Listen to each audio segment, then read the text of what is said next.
The wedding festivities dragged into the night.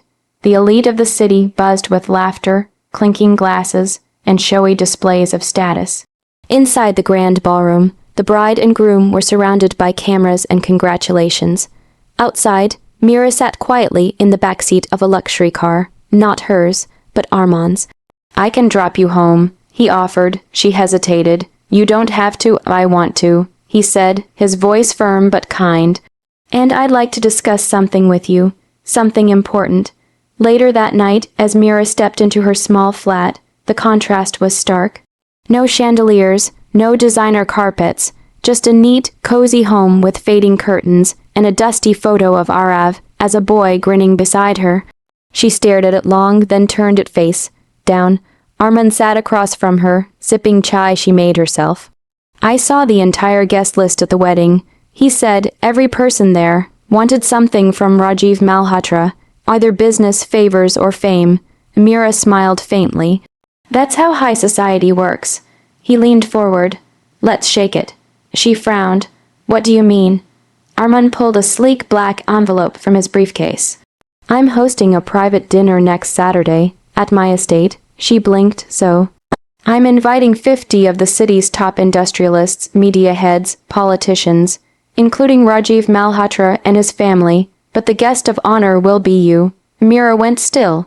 "What?" she whispered. "I'm not asking for drama.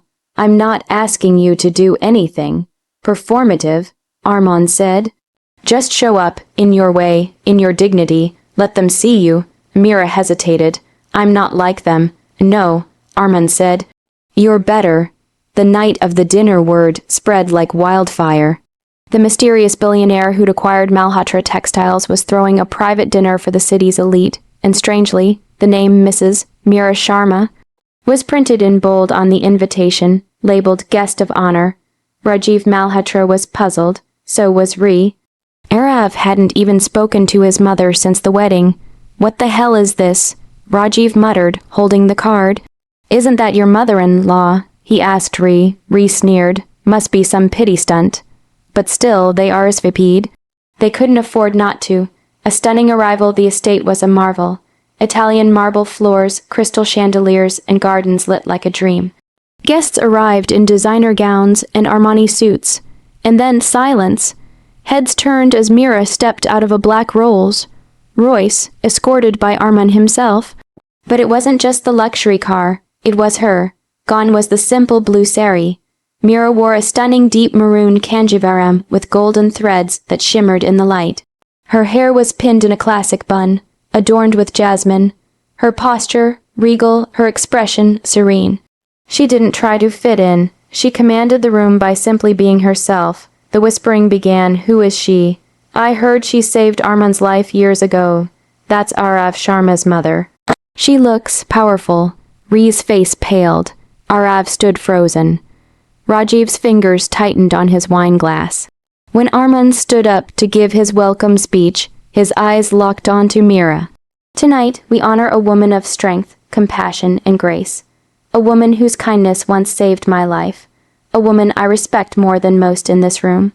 Mrs. Mira Sharma, you are not just my guest of honor, you are the standard." The room erupted in polite applause. But the Malhotras could only sit in stunned silence.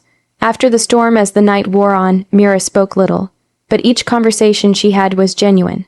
A businesswoman asked her for advice on managing a single, parent household. A minister's wife asked where she'd bought her sari. A reporter requested an interview, and when Ree finally approached her, eyes downcast, voice tense with forced sweetness, Mira simply smiled. "No hard feelings," Mira said gently. "Pigs don't attend dinners like these, queens do." She didn't say it out of spite. She said it with calm confidence, the kind that shakes the ground under those who rely on cruelty to feel powerful. Ree's face turned red.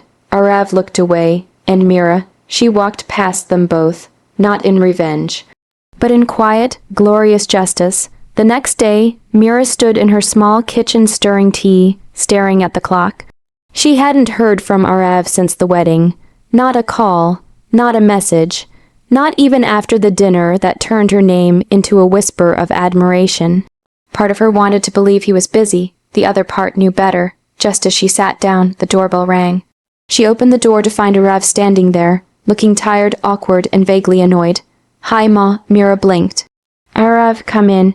He stepped in like a guest, not like the boy who once ran through this house barefoot, dragging school books and cricket bats. He sat stiffly on the edge of the sofa. "I saw some articles." Mira poured him tea. "You didn't come to the dinner." He shrugged. Ree didn't feel comfortable. Mira's hands paused mid-pour. "Your wife insulted me in public, Arav." He looked down. "She said she was joking." "Do you think she was joking?" Silence. She placed the cup in front of him, her voice steady. "Do you think calling your mother a fat pig in front of 200 people is a joke?" He flinched. "Look, Ma, I just didn't want drama at the wedding. It was a big day. You could have let it go." Her heart cracked, not loudly, not visibly, but deeply. Let it go. Her years of sacrifice feeding him when she went hungry, working double shifts for his tuition, staying up all night when he had fever, smiling when she wanted to cry, that was what she was supposed to let go. She stared at him, eyes calm but cold. "You didn't even look for me after she said it."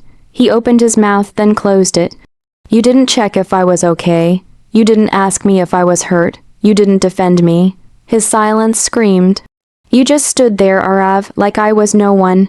He finally looked up, defensive. "What was I supposed to do? Fight her on our wedding day?" "No," Mira said, standing. "You were supposed to remember who raised you." The words hit him harder than a slap. She walked to the window, keeping her back to him. "I don't want your apology. I want your self-respect back. When you find it, come home." Arav stood, stunned. "Ma, I'll always be your mother," she said. "But you stopped being my son that night." And with that, she ended the conversation. Later that evening, Arman called. "You okay?" he asked, his voice gentle. Mira looked out the window. The stars blinked softly in the sky. "I told him the truth," she said. "How did he take it?" "As men do," she said. Silently, like cowards, Arman didn't interrupt. "I don't want revenge, Arman," she added. "I know," he replied. "But you do want healing, and it's coming," she smiled faintly. Healing doesn't always come from apologies. Sometimes it comes from realizing you were never wrong to begin with.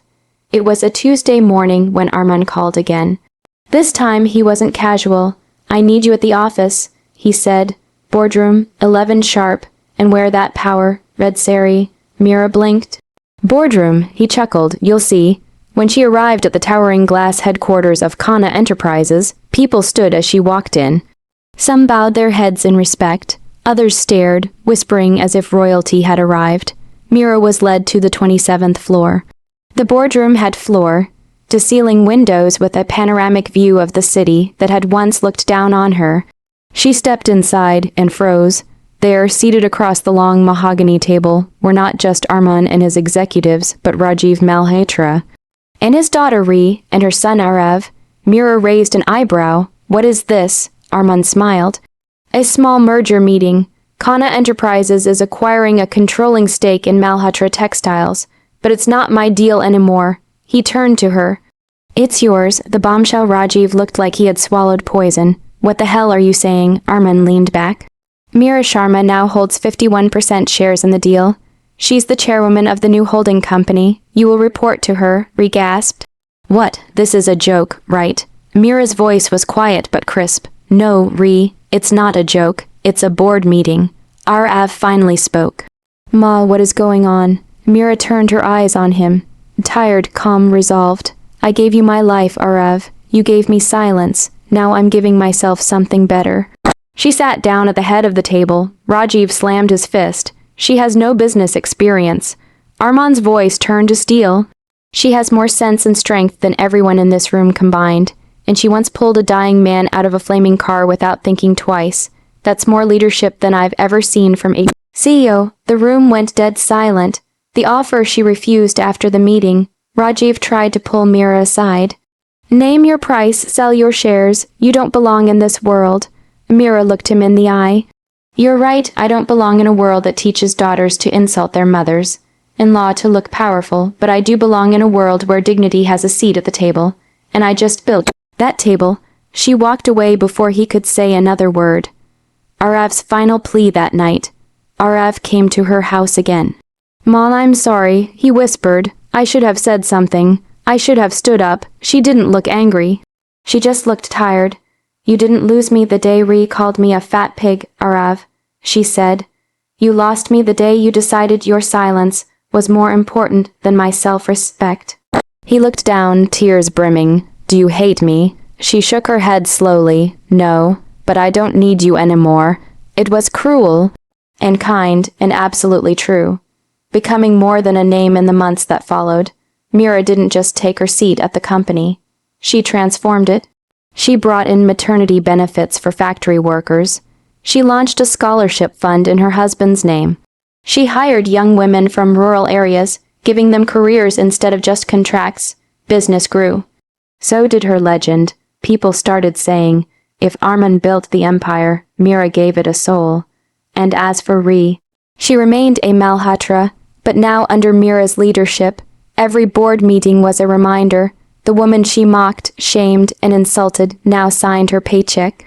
Mira never raised her voice, never sought revenge. She didn't need to. She won, not through cruelty, but through courage. Closing lines, they called her a fat pig. She became a lioness in silence. They called her old and irrelevant. She became the future. She was once a background character in their story. Now they're just footnotes in hers.